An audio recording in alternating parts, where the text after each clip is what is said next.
11th Sunday seminar के शुभ अवसर पर हमारे तमाम विद्यार्थी भाइयों को आज इस संडे सेमिनार में हार्दिक अभिनंदन करते हैं और गायत्री महामंत्र के माध्यम से अपनी बात शुरू करते हैं। गायत्री महामंत्र बोलने के पहले इसकी भूमिका का तत्वदर्शन यदि समझ लें कि आज मेडिकल साइंस के अनुसार जो हमारे शरीर में जो मानव के चोले में न जाने कितने अंग लगाए हैं और कीमत कोई चुका ना पाए इतने अनमोल बनाए। मेडिकल साइंस के अनुसार यदि किसी की किडनी खराब हो जाए और उसको ट्रांसप्लेट करना हो तो उसकी कितनी कीमत चुकानी पड़ती है। सांस लेने के लिए फेफड़ा आज संक्रमण के दौर में सबसे ज़्यादा डैमेज हो रहा है, इसकी कितनी कीमत हो सकती है। हमारे माननीय शिक्षा मंत्री का कहिए कि फेफड़ा ही ट्रांसप्लेट किया गया और अभी तक वो पूर्ण रूप से रिकवर नहीं हो पाए हैं। और ये बुद्धि का चिप, ये शरीर के अंदर आँख, नाक, मुंह, कान, दांत, हाथ, पैर के अलावा जो शरीर के आंतरिक भाग में जो हमारे महत्वपूर्ण अंग अवयव हैं ये सभी महत्वपूर्ण हैं। लेकिन जो हमारा सोल ऑफ साइंस अध्यात्म का विज्ञान कहता था मनुष्य का परिचय मात्र इतना ही नहीं है। मनुष्य के अंदर बुद्धि भी है, इसके अंदर मन भी है, इनके अंदर चेतना भी है, इनके अंदर अहंकार भी है, इनके अंदर आत्मा भी है, इनके अंदर भावनाएं भी हैं, इनके अंदर हमारे शरीर के अंदर सूक्ष्म रूप से 6 चक्र हैं, अन्नमय कोश, प्राणमय कोश, विज्ञानमय कोश, आनंदमय कोश, इस तरीके से जो कोश हैं। उसके अलावा सूक्ष्म रूप से हमारे मस्तिष्क में 3 ग्रंथियां हैं, ब्रह्म ग्रंथि, विष्णु ग्रंथि, रुद्र ग्रंथि। ये सूक्ष्म चक्र जो है उसको मेडिकल साइंस के ऑपरेशन के द्वारा खोजा नहीं जा सकता है। लेकिन हमारे ऋषियों ने, जो अध्यात्म विज्ञान के जो साइंटिस्ट थे, उन्होंने इस पर बहुत रिसर्च किया और रिसर्च करके पाया कि एक साधारण मनुष्य को हम महामानव के रूप में परिणत कर सकते हैं, साधारण बनिए को महात्मा गांधी के रूप में परिणत कर सकते हैं, रत्नाकर को वाल्मीकि के रूप में परिणत कर सकते हैं। सोल ऑफ साइंस बनने और बनाने की प्रक्रिया, जिसको स्वामी विवेकानंद ने कहा बी एंड मेक, अपने को बनाइए और जो बना हुआ आदमी है वही संसार को बना सकता है। जिसके कंधों पर मजबूती है, जिनके बाजुओं में कि ये दम है, वही तो सैकड़ों लोगों को पार लगा सकता है। जो स्वयं कमज़ोर होगा, जो स्वयं मानसिक तनाव से घिरा होगा, जो मानसिक डिप्रेशन से, तनाव से, कुंठा से, ईर्ष्या से, जो इसका मेडिकल साइंस के पास आज कोई उपाय नहीं। हर आदमी तनावग्रस्त है, ईर्ष्या, कूढ़न, असंतोष, तनाव। 99% कोटा में नंबर लाने वाले विद्यार्थी आत्महत्या की ओर बढ़ रहे हैं। बड़े बड़े अधिकारी, कर्मचारी आज इस देश में डिप्रेशन और तनाव के शिकार हो रहे हैं। इसका कोई मेडिकल साइंस के पास कोई उपाय नहीं है। मित्रों, इसका एक ही उपाय है, हमको गायत्री महामंत्र की उपासना।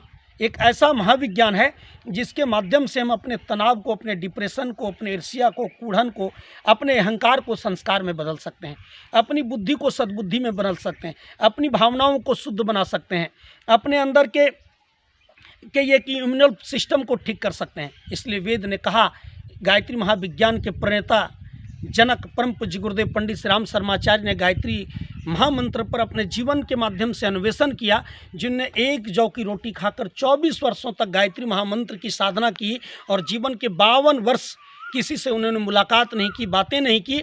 और गायत्री महाविज्ञान का प्रत्यक्ष चमत्कार देख लीजिए कि दुनिया का अद्वितीय लेखक, वेद मूर्ति, तपोनिष्ठ पंडित श्री राम शर्माचार्य है, जिनकी स्कूली शिक्षा रामायण, रामचरितमानस में जिस तरह तुलसीदास जी लिखे हैं, अल्पकाल विद्या सब पाई। रघुराई जब गए गुरुकुल तो अल्पकाल में सारी विद्या को ने प्राप्त कर लिया। वैसे ही जिनका बाल्यकाल बड़ा ही संघर्षपूर्ण रहा और जो ने केवल स्कूली शिक्षा, ये रिकॉर्ड के तौर पर 5वीं कक्षा तक ही जिनकी मात्र पढ़ाई हुई, और वह व्यक्ति जब गायत्री महामंत्र के माध्यम से अपनी पर्सनालिटी को डेवलप किया तो उन्हें ऐसा चमत्कार करता गया कि विज्ञान को, अध्यात्म को वैज्ञानिक प्रयोगशाला में सिद्ध करके वैज्ञानिक अध्यात्मवाद के सबसे बड़े जनक कहलाए। जिन्होंने यज्ञ विद्या पर शोध किया, जिन्होंने आयुर्वेद पर शोध किया और इस तरीके से महर्षि परशुराम की परंपरा को, विचार क्रांति को, भागीरथ की परंपरा को ज्ञान यज्ञ किए। उस तरह उसमें गंगा आई थी लोगों के प्यास बुझाने के लिए, लेकिन आज ज्ञान गंगा से ज्ञान की पिपासा को बुझाने की एक परंपरा उन्होंने चलाई। वशिष्ठ के माध्यम से उन्हें राजतंत्र को धर्मतंत्र से कैसे सही दिशा दिखाया जा सकता है, इस पर उन्हें शोध किया। चरक की चिकित्सा व्यवस्था को उन्हें फिर से अन्वेषित किया, जड़ी बूटियों के द्वारा रोगोपचार कैसे कर सकते हैं। महर्षि पतंजलि के योग आयुर्वेद को फिर से उन्होंने, अष्टांग योग को उन्होंने पुनर्जीवित किया और अखिल विश्व गायत्री परिवार के 15 करोड़ के वो संरक्षक के रूप में इतना बड़ा विराट मिशन को उन्होंने खड़ा किया। और इतना ही नहीं, बल्कि 4 वेद, 108 उपनिषद, ब्राह्मण ग्रंथ, आरण्यक और इसके अलावा आज की जितने ज्वलंत मुद्दे हैं, आज की जो समस्या है, पर्यावरण का प्रदूषण की समस्या है, बढ़ती जनसंख्या का जो प्रॉब्लम समाज में दिखाई पड़ रहा है, समाज में जो बैकवर्ड फॉरवर्ड, जाति पाति ऊंच नीच का जो भेदभाव दिखाई पड़ रहे हैं, आज जो समाज में विद्वेष की गहराई हो रहा है, आज अमीर और अमीर बनते जा रहे हैं, गरीब और गरीब बनते चले जा रहे हैं, इस तरह का समाज में जो अव्यवस्थाएँ चल रही है, आज समाज में जो युवा पीढ़ी के अंतर्गत पढ़े लिखे लोग आज है नशे की कुचक्र में फंसते चले जा रहे हैं, आज समस्या आज की समाधान कल के, ऊर्जा का संकट आज लोगों के सामने घर कर रहा है, आज पानी की समस्या जो 4% ही पेयजल अब भूगर्भीय जल के रूप में हमारे लिए बचा है, लेकिन आज भी हम लोग चिंतित नहीं हो रहे हैं। आज जिस तरह बोतल में पानी आ गया है, आरओ वाटर के रूप में हम लोग यूज कर रहे हैं, भाई बहनों समस्या और गहरा होने वाला है।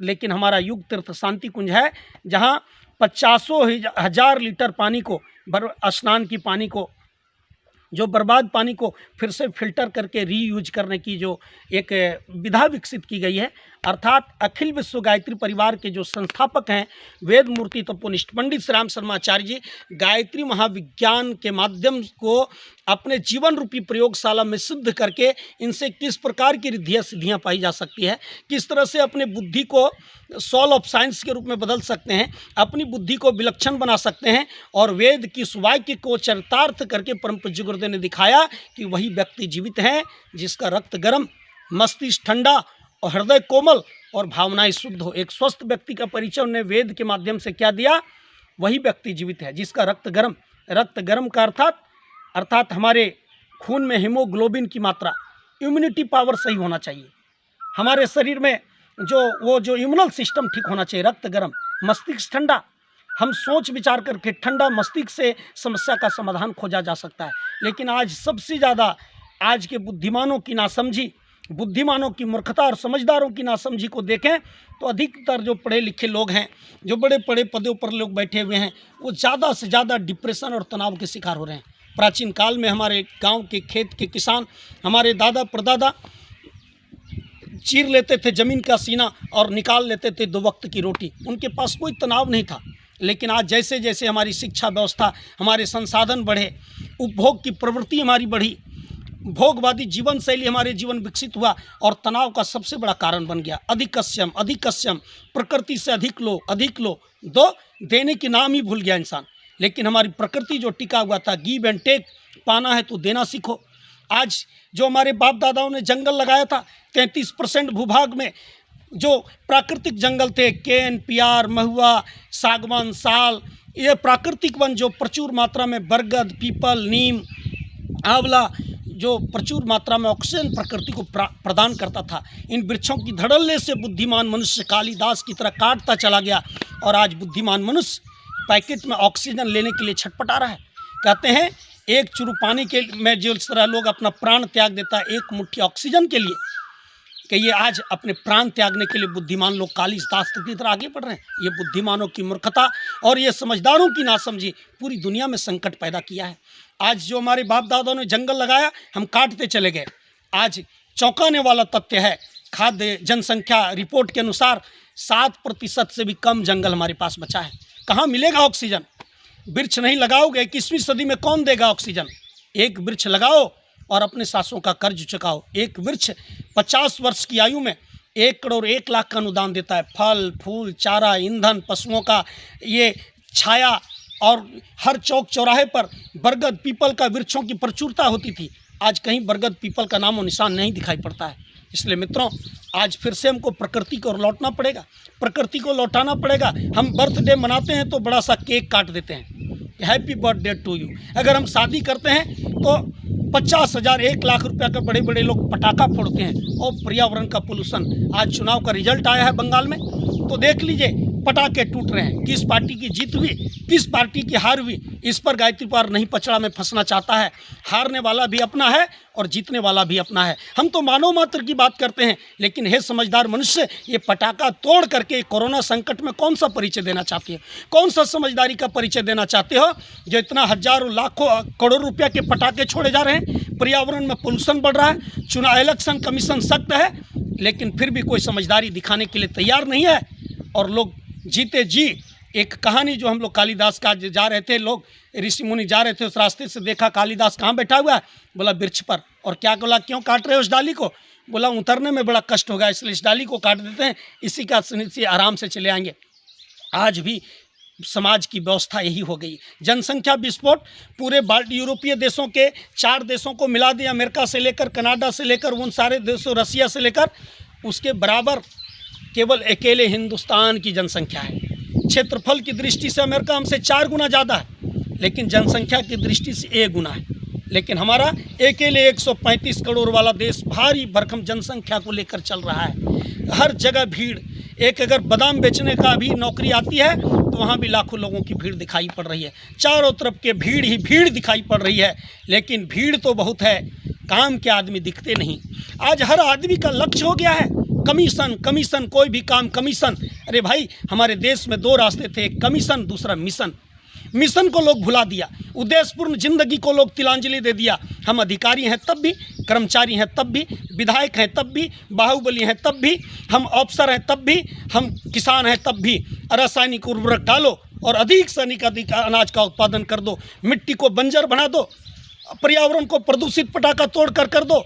और आने वाले दिनों में जो समस्या आने वाली है, कोरोना तो एक प्रकृति का एक झांकी है, लेकिन क्रांतियाँ रेलगाड़ी डब्बों की तरह आएगी। 21वीं सदी के प्रणेता परम पूज्य गुरुदेव पंडित राम शर्माचार्य जी ने उद्घोष किया है, 21वीं सदी उज्जवल भविष्य लेकर आ रही है, सावधान।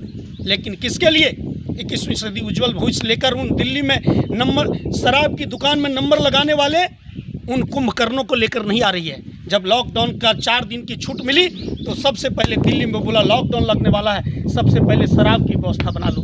जिस देश में घी दूध की नदियाँ बहती थी, जहाँ घी दूध पी करके लोग विवेकानंद बनते थे, आज विवेकानंद की धरती पर चारों तरफ केवल बोतलानंद दिखाई पड़ रहे हैं। आज जब ऑक्सीजन के लाले पड़ रहे हैं, सारे लोग अपने फेफड़ा को कमज़ोर बना लिए हैं। अरे भाई, बीड़ी पीने वाले लोग 10% से भी कम धुआं अपने फेफड़ा में रखते हैं, 90% धुआं समाज को वापस कर देते हैं। भाई, पैसा आपने खर्च किया और धुआं हमको मुफ्त में पिला रहे हो। ये समझदारों की ना समझी देख लो मित्रों। इसलिए युवा विद्यार्थियों, आज इस यूथ मोटिवेशन के माध्यम से जो आप लोगों से कहना चाहते हैं, जो आप लोगों को गायत्री माँ के तत्व दर्शन से परिचित करना चाहते हैं, आप कंपटीशन तैयार करें, आप रेलवे में जाएं, आप बैंकिंग में जाएं, आप जेपीएससी कंप्लीट करें, आप दरोगा की नौकरी करें, आप सिपाही बने, आप सेना में भर्ती हों, आप अच्छे अच्छे पदों पर जाएं। लेकिन आज के तथाकथित व्यवस्था में जुड़े हुए अधिकारी कर्मचारियों की तरीके से नहीं। आपको स्वस्थ युवा बनकर जाना है, आपको शालीन युवा बनकर जाना है, आपको श्रेष्ठ युवा बनकर जाना है, आपको सेवाभावी युवा बनकर जाना है। कहाँ ऐसे नौजवानों को भारत माता पुकार रही है। आज भारत माता फिर से आज़ादी के बाद, एक आज़ादी तो हम जीत गए जिसमें राजनीतिक स्वतंत्रता हमको मिल गई, एक युद्ध जीतकर हम स्वतंत्र हो गए, किंतु हाय स्वप्न लोक में तुरंत खो गए। आज स्वप्न लोक में खो गए। अब देश तो आज़ाद है, हम तो स्वतंत्र हो गए। स्वतंत्र नहीं, आज का इंसान स्वच्छंद हो गया, जो मन चाहे सो तुम कर लो। बीड़ी P low, cigarette P low, शराब पी लो, माँ बहनों की इज्जत हर लो, पटाखा फोड़ कर पर्यावरण को प्रदूषित कर दो, हरे भरे पेड़ों को काट दो, पर्यावरण को प्रदूषित कर दो, भाईचारगी को समाप्त कर दो। ह्यूमिनिटी के लिए सभी लोग चिंतित हैं। टीवी, कूलर, फ्रिज घर में लग गया है, टीवी, कूलर, फ्रिज की व्यवस्था बन गई है। लेकिन भाई कहते हैं घर कार्यालय ट्रेनें, कार्यालय बसों ट्रेनों में एसी, घर कार्यालय कार बसों ट्रेनों में एसी, और इसके लिए ललक रहे रमुआ और गणेशी। लेकिन आज एसी वाले को प्रकृति ने संदेश दिया कि अब बेसी दिन नहीं, ये दुनिया, ये महफिल अब किसी काम की नहीं। क्यों? क्योंकि आपके पास जीवनी शक्ति नहीं बचा। आप श्रम करने की बात छोड़ दिए। युग ऋषि ने कहा 24 घंटा में 2 घंटा का समय जरूर निकालिए जिसमें आप ऐसा भगवानी के काम करिए, आप कुछ ऐसा काम करिए, श्रम का काम करिए, पसीना बहाने वाला का काम करिए। आज आपके खेतों में बंजर पड़ा हुआ है, सारे लोग दिल्ली, कलकत्ता, मुंबई महानगरों में हिचकोला खा रहे हैं, लेकिन आज गांव की ज़मीन बंजर पड़ी हुई है। आज भी इस 21वीं सदी में किसान लोग आसमान की ओर टकटकी लगाकर देख रहे हैं कि इंद्रदेव वर्षा करेंगे तो हम खेती करेंगे। आज भी किसानों के लिए इस देश में मुकम्मल व्यवस्था नहीं हो पाई है, उसके लिए सिंचाई के साधन उपलब्ध हो नहीं पाए। और सरकार की बजट किसके लिए बन रहा है? इसलिए सरकार का बजट भी अब गांव की ओर ले जाना पड़ेगा, गांव को विकसित करना पड़ेगा, पर्यावरण को ठीक करना पड़ेगा। और जनजागरूक समाज के नवनिर्माण में अखिल विश्व गायत्री परिवार एक कार्यक्रम लेकर चल रहा है कि एक आज़ादी हम तो जीत गए, लेकिन जब तक हिंदुस्तान के लोग नैतिक, बौद्धिक और सांस्कृतिक रूप से आज़ाद नहीं होंगे, जब तक हिंदुस्तान के इस युवा आबादी के अंदर नैतिकता नहीं आएगी, जब तक हम अरस्तु के शब्दों में सोशल वर्कर के रूप में अपने आप को नहीं समझेंगे, केवल अपना जीवन, अपना घर, अपना मकान, अपना बीवी, अपना बाल बच्चा के चक्कर में रहेंगे, मनुष्य होने के नाते हम सामाजिक प्राणी के रूप में अपने आप को विकसित नहीं करेंगे, तो समस्या का समाधान नहीं होने वाला है मित्रों। इसलिए समस्या के समाधान के लिए इस गायत्री महामंत्र आज एक उपयोगी महामंत्र है, क्योंकि जब पूरे की पूरी आबादी आज दुर्बुद्धि की ओर बढ़ रहा है, आज विनाश की ओर बढ़ रहा है, विकास के रास्ते को छोड़ करके, मिशन के रास्ते को छोड़कर कमीशन की ओर बढ़ रहा है, तो आज जो लोकमान्य तिलक ने कहा था, आज उसको बहुत ही प्रासंगिक हो गया। उनने कहा था भारत को जगाने वाला 2 मंत्र है, एक वंदे मातरम जिससे राजनीतिक आज़ादी मिलेगी, लेकिन दूसरा गायत्री महामंत्र है जिसका एक स्वर में ही उच्चारण किया जा सकता है। गायत्री महामंत्र के माध्यम से भाई बहनों, हम गायत्री महामंत्र मनुष्य को नैतिक, बौद्धिक और सांस्कृतिक रूप से जीवंत और जागृत करता है। हमारे अंदर जो बंद अकल का ताला बंद पड़ा हुआ है, बनारस का पान खा करके अपना दांत पूरा करिया कर लिए, लेकिन बंद अकल का ताला खुलने का नाम नहीं रहा। इतनी भी समझदारी नहीं आई कि रोड में बाएं चलना कि दाएं चलना चाहिए, कहाँ थूकना चाहिए, कहाँ टॉयलेट करना चाहिए, कहाँ गंदगी का निपटान करना चाहिए। इतनी छोटी छोटी बात के प्रति भी हम जागरूक नहीं हो पा रहे हैं। हमको सरकार का डंडा पुलिस का लगता है, तब डर से मास्क लगाते हैं। भाई जीवन का कोई भय नहीं है लोगों का। आज इस देश के हजारों युवा कोरोना से ज़्यादा तो कहिए कि एक्सीडेंट से मर रहे हैं। गाड़ी की स्पीड चलनी चाहिए था 60 के 70 का, तो लोग आज नौजवान के हाथ में बाइक मिल जाए तो बाइक तो मिल गया, लेकिन वह लायक तो नहीं बना, उसका संस्कार तो नालायक है और इसके कारण दुर्घटनाग्रस्त हो रहे हैं। इसलिए नौजवान साथियों को जगाने का जो व्रत अखिल विश्व गायत्री परिवार के माध्यम प्रांतीय युवा प्रकोष्ठ झारखंड ने संकल्प लिया है कि हम यूथ मोटिवेशन के माध्यम से हम नौजवानों को जीवंत जागृत करेंगे। और ये गायत्री महामंत्र जिसमें 24 अक्षर हैं, आप सभी विज्ञान के विद्यार्थी हैं, आप सभी लोग जानते हैं कि पृथ्वीवासी में चाहे अमेरिका हो, चाहे पाकिस्तान हो, चाहे हिंदुस्तान हो, जितने भी हम सभी लोग हैं, जीव जंतु प्रकृति का, ये धरती पर रहने वाले सभी हम पृथ्वीवासी हैं। हम सब परिवार एक सदस्य अंग अवयव हैं। केवल मनुष्य ये नहीं, मनुष्य का परिकर केवल मनुष्य के साथ संबंध नहीं जोड़ना था। मनुष्य इस प्राणी का, इस वेदों के अनुसार सर्वश्रेष्ठ और मुकुट राजा इसलिए मुकुटमणि कहा जाता था। मनुष्य को सर्वश्रेष्ठ इसलिए कहा जाता था कि मनुष्य को संबंध केवल अपना बीवी, अपने बाल बच्चों और अपने मित्र दोस्त से नहीं, बल्कि प्रकृति से भी संबंध स्थापित करने का महाविज्ञान मनुष्य के पास था, वेदों के पास था, ऋषियों के पास था।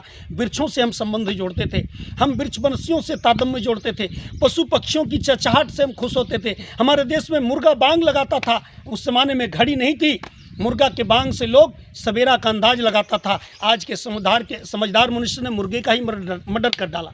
अब मुर्गे की बांग कहाँ सुनाई पड़ती है? कोयल की कूक।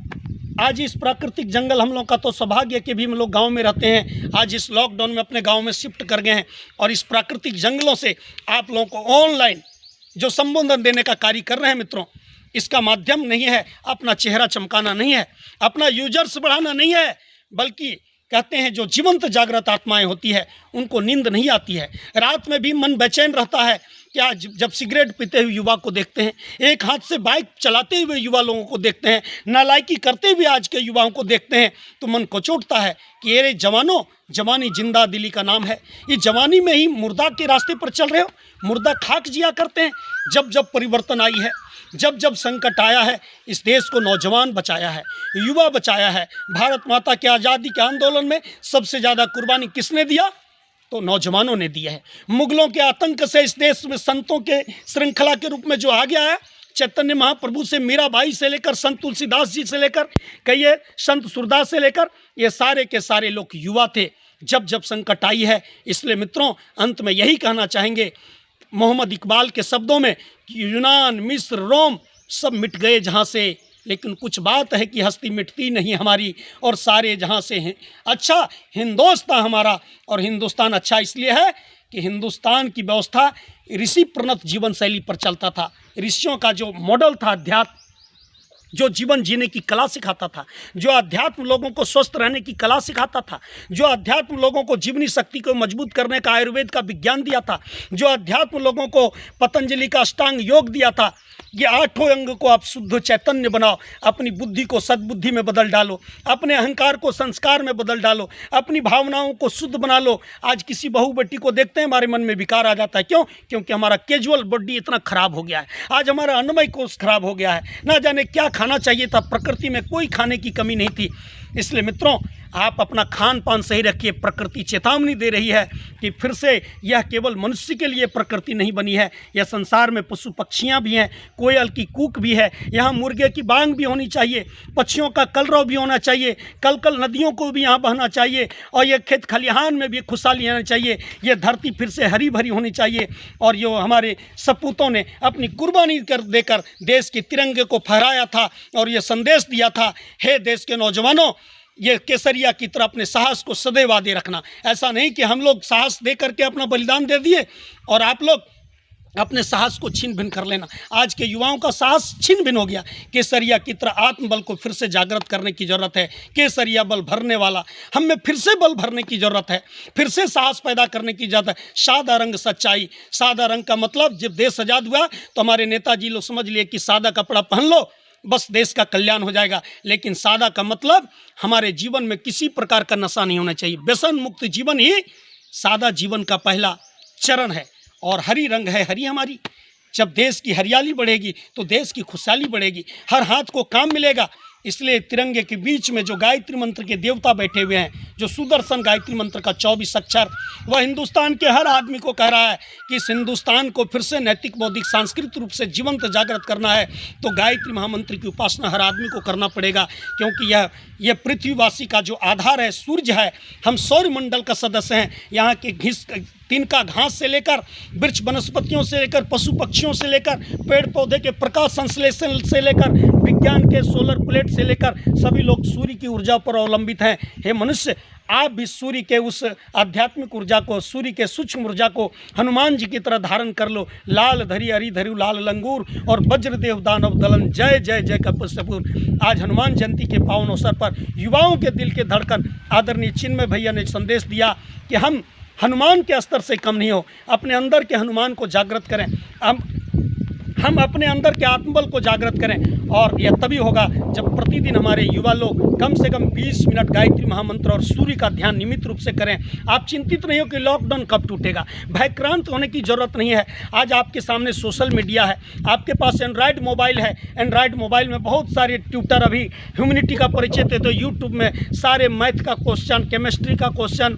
फिजिक्स का क्वेश्चन को सॉल्व करके उसमें डाला हुआ है। आप यूट्यूब में रिसर्च करिए, 10-10 लोगों का एक ग्रुप बना लिए व्हाट्सएप का, एक दूसरे से आदान प्रदान करिए। जो अपने जिम्मे का काम है वो हजारीबाग के ट्यूटर के ऊपर भरोसे छोड़ दीजिए। अरे ट्यूशन तो 1 घंटा आपको पढ़ाया जाता था, लेकिन 12 घंटा तो स्वयं आपको पढ़ना है। आज तो लॉकडाउन में कोई काम भी नहीं है, इसलिए सुबह सुबह आप उठिए और स्नान ध्यान करके 30 मिनट पहले सूर्य का ध्यान करिए, 30 मिनट योग प्राणायाम करिए, गर्म पानी का सेवन करिए और पूरे मस्ती के साथ आप 8 घंटा, 9 घंटा, 10 घंटा पढ़ाई करिए। और साथ ही साथ 1 घंटा का समय रोज़ निकालिए और अपने मोबाइल से दोस्त, मित्र, चिर परिचित लोगों को इस संक्रमण से बचने की जानकारी दीजिए। जो प्राथमिक उपचार हो सकता है, जो पीड़ित नहीं है, किन्हीं क्या पीड़ित है, भोजन की कमी है तो कम से कम 2 आदमी का भोजन तो आप पहुंचा ही सकते हैं। इस तरह सेवा का कार्यक्रम को छोड़ना नहीं है। जो आज अपने जीवन के लिए सिर्फ चिंतित है कि हमको कोरोना नहीं हो जाए, हो सकता है कि भय के कारण उनको कोरोना हो सकता है, लेकिन जो औरों के हित मरता है,